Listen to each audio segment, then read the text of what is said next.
It's in the truck. Yes, it's in the truck na po. Don't let them move it first because I will talk to the barangay. Alam nyo, lahat po kayo, you want consideration pero you know for a fact that you are doing something wrong. Yang pag-angat na yan, bawal po yan. Kasi buo po to is the sidewalk. Respetuhan tayo. Hindi po kita, sir. Hindi kasi nagreklamo kayo dito, yung tama ng ginagawa nila eh. Sir, hindi naman po, ibig sabihin may bisita ka, pwede nyo gamitin ang bangketa at ang kalsada. Hi everyone! Lahat naman po tayo ay naghahangad ng sasakyan upang maging komportable ang ating biyahe. Pero, ginawa ng garahe ng ating kababayan ang mismong kalsada at kapag nahuli sila ay sasabihin nilang sandali lang naman daw sila. Sa video na ito ay panoorin natin ang mga kababayan nating may sasakyan pero walang garahe. Panoorin natin ang video na ito. So, good morning. Nandito po tayo sa Sukat. Well, actually in the city of Parañaque, specifically here in Sukat Road. We're going towards 4th Estate, which is an 8888 complaint area. So, kasama po natin ang, syempre, ang local government or the Traffic Enforcement Bureau dito po sa Parañaque para magkaroon tayo ng mas malaking collaboration and joint operation between them. Itong tricycle ay nakapark sa bangketa at ilalim ng footbridge, kaya hindi makalakad ng maayos ang mga tao. Nang? Kumuha ng lisensya. Ina-attended mo na, huwag ka na maghihintay. Oo.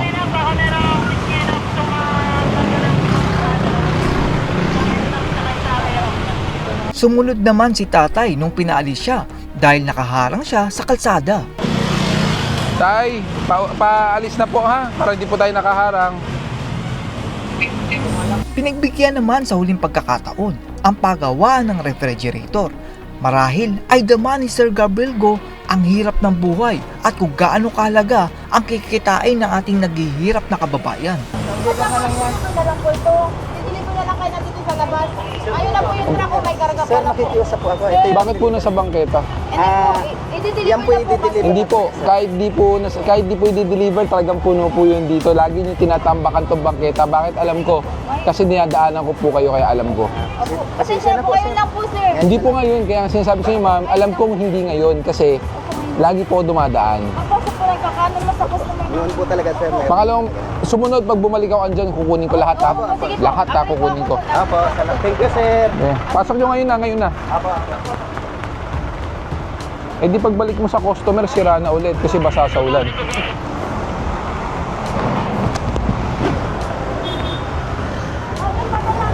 Yung ano na yan, yung Kia na parang L300 na yan, ang clan na yan ha. Nagpatuloy pa din si Sir Gabriel Go kahit malakas ang ulan. Tanda ng kanyang dedikasyon sa kanyang trabaho.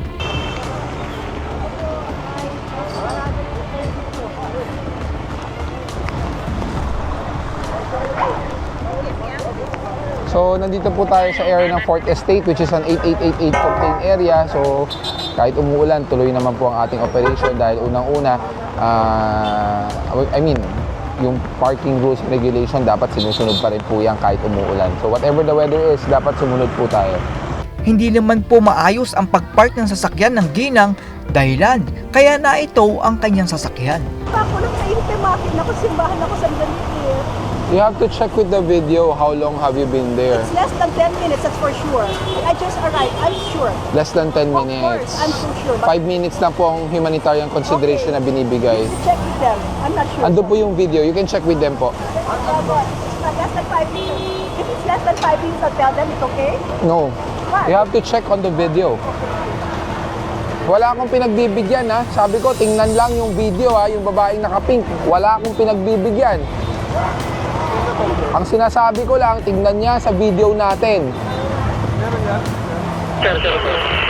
Kasi sinasabi niya, sasabihin daw niya, okay na daw sa akin. Wala akong pinagbibigyan. Ang salon naman na ito ay naglagay ng hagdan sa bangketa kaya walang lakaran ang mga tao. Nandyan na. Okay, mali po itong ginawa, tulad po nila. Yung pag-angat na yan, bawal po yan. Kasi buo po to is the sidewalk.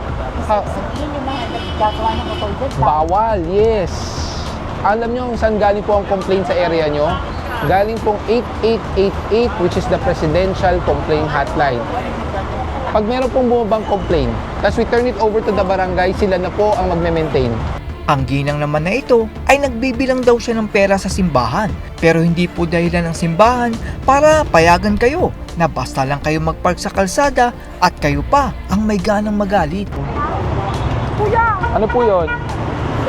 Diyan lang naman kami sa paano bibilangin. Ano mo naman kami, kuya? Mag-isa lang ako sa bahay. Bawal po kasi yung parking eh. Hindi ko nga, nagbibilang lang kami sa simbahan. Sandali lang naman. Gano'ng katagal po yun? Kasi kung saglit lang po yun, hindi po kayo matuto. Hindi na ako paano. Sinabi sa akin, papalabas na ako na nakatona. Eh, sino po, wala po kasi dapat mag-inform. Kasi po, once na alam yung no parking, bawal po Yun na talaga. nga, kuya. Alam ko naman yan, kuya. Pero maawa ka naman sa akin, mag-isa ako sa bahay. Pupunta akong Merkilan. Hindi ko alam Pasensya na po ha. Kasi nag-coordinate naman po kami sa barangay. Alam po ng barangay may operation. Alam din po ng local may operation. The complaint is coming from 8888, which is the Presidential Complaint Hotline po. You have to check kung bakit po nag-complain po Kaya dito. nga, kuya, ako nag-aano sa inyo. Tingnan mo, may tsura. Kayo po ba yung kasama nung naka-pink na babae? Nasabi ko na po sa kanya kung paano namin kipagbibigyan. Unfortunately, lumagpas nga po kayo. Dito ay tila nagagalit na ang ginang at nakakabilib naman ang pagiging kalmado ni Sir Gabriel Go dahil nagawa niyang ipaliwanag sa ginang na mali siya. Kung parking maluwag, sana pinark nyo ng maayos. Paano ko ipaparking? Nagmamadali nga yung pari doon. It's not about that, ma'am. Intindihin nyo. Iintindihan ko naman. Ang sa akin naman, hindi naman tsura ko. Mag-isa na lang ako sa bahay. Pag pinagbibigyan ko po kayo lahat yan, ibababa namin lahat ng tino. Do you agree with that? Hindi, ang tanong ko nga po, do you agree na pagbigyan namin lahat po? Hindi pa pwede. Hindi po pwede. Kasi pag pinagbigyan lang kita, ano sasabihin ng mga tao? Kaya nga sabi ko, wala pa namang ano yun. Pagagawa lang nga ng ilalim yan eh. Baba nyo na lang po yung handbrake para hindi po masira ulit. Kuya naman kasi. Sige na kuya.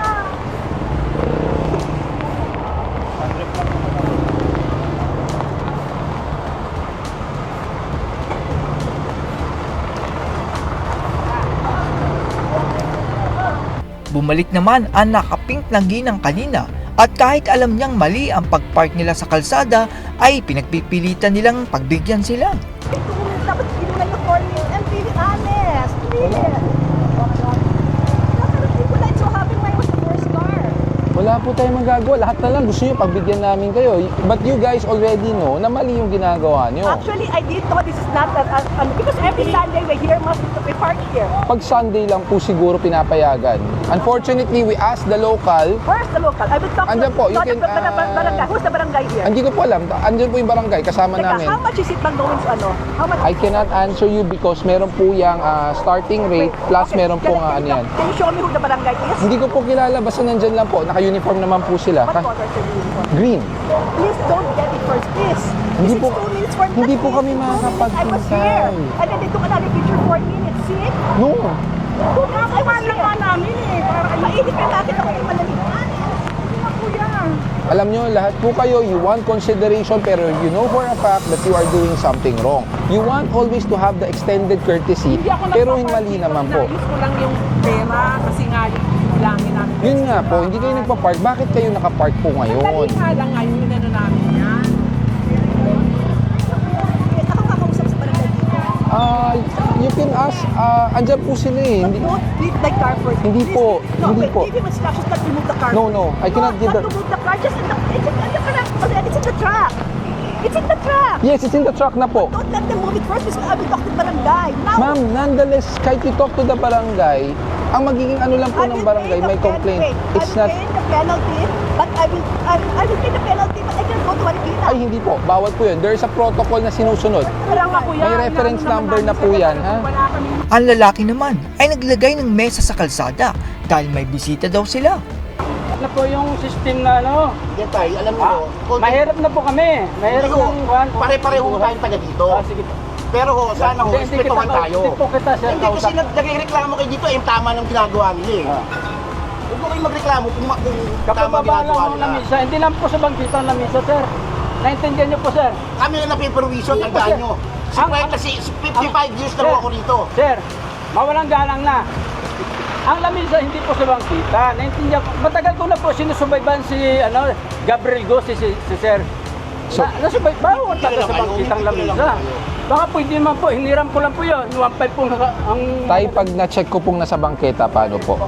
Hindi po, sabi ko nakasandal po sa bangkita kasi ipapasok ko rin. Maulang ho kasi kabababa lang, sir. Bibisita po ko ngayong araw. Sir, hindi naman po ibig sabihin may bisita ka, pwede niyong gamitin ang bangketa at ang kalsada. Papasok ko yun, sir. Papasok ko yun. Kaya nga po sir, ang tanong ko sa inyo kanina, saan po nakalagay? Ay, ayan po, bangketa pala talaga. O dito po nakasandal. Sa inyo po ba to? Apo, nakasandal. Hindi, sa inyo po to, itong area na to, titulado sa inyo? Nakita natin ang matalinong pagpapaliwanag ni Sir Gabriel Go sa ating mga kababayan. Sa tingin ko dyan ay parkingan talaga yan ng ginang. Karaniwan po kasi kapag may nahuhuli ay palaging sinasabi na sandali lang sila, pero ang totoo ay garahe po talaga nila yan. Ang masama po kasi sa ganyang public road ay nagiging dahilan po yan ng traffic. Yung kalsada naman kasi po natin ay hindi naman katulad sa ibang bansa na kasya ang 4 na sasakyan. Karaniwan po ay 2 sasakyan lang ang kasya sa ating mga kalsada. Kaya kapag may nagpark sa isang linya ay kailangan magbigay ng kasalubong upang makadaan ang sasakyan. At kapag madami na ang nadaan ay doon na nag-uumpisa ang traffic at pagka-delay ng trabaho at pagpunta ng ating kababayan sa iba't ibang lugar. Hindi naman po masama na magkaroon ng sasakyan, pero responsibilidad po natin na magkaroon tayo ng garahe at doon iparada ang ating kotse. That's all everyone. Salamat sa inyong panonood. This is Jack and you're watching Biker Drone.